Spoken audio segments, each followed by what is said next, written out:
I'm recalling a situation that I hear about once a week, which is I'm talking to a partner, and the reason they're talking to us is they're reevaluating their business profitability and their business strategy because they were going one direction for a while, and maybe market forces have been pulling at them for a little while. And where they really get motivated is when, oh, all of a sudden I'm in the red this month, right? And that may have been 12 months coming or 3 years coming, right? And all of a sudden, all of that strategy stuff that was a distant, like nice to have thought, right, becomes, wow, I really need to analyze things. And I'm talking to them while they're having this experience of, okay, I need to go in the direction of more compliance, more security is oftentimes one of the things they realize. But the other thing they're realizing at the same time is, well, I also need to study the profitability of every single account, right? And that's what leads them towards maybe more bundling, maybe more service, maybe less products. They're thinking about all these things, but I'm talking to them during this time, right?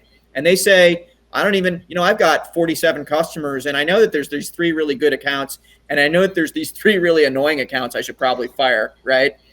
But then they've got, the other 40 accounts in the middle, and they don't know which ones are profitable and which ones aren't. And it sounds like having this granular billing data, at the account level, even if it's not being used to drive bundles, can actually drive the overall strategy, right? When you're even trying to decide what services should I be delivering.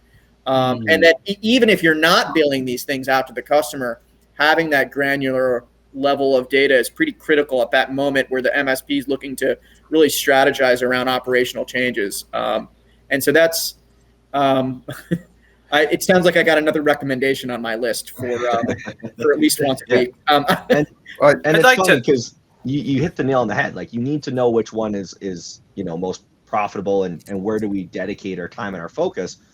But the other side to that is, okay, now we know. Now are we actually delivering that, right? Are we accurately billing? Because the scariest thing for a lot of MSPs is if you don't go through a proper audit process on your invoices on a monthly or quarterly basis, you're just kind of checking off the high risk or the high level ones. If you sit there and ask yourself the question, if your customers went through an audit of your invoices, is that something you'd be comfortable with them doing? And hopefully that's the case. But if that's something that gives you any pause, there's got to be a time where you take a step back and, okay, we need to reevaluate some of the administrative pieces that we're doing here, and where can we add some efficiencies and be a little bit better, right?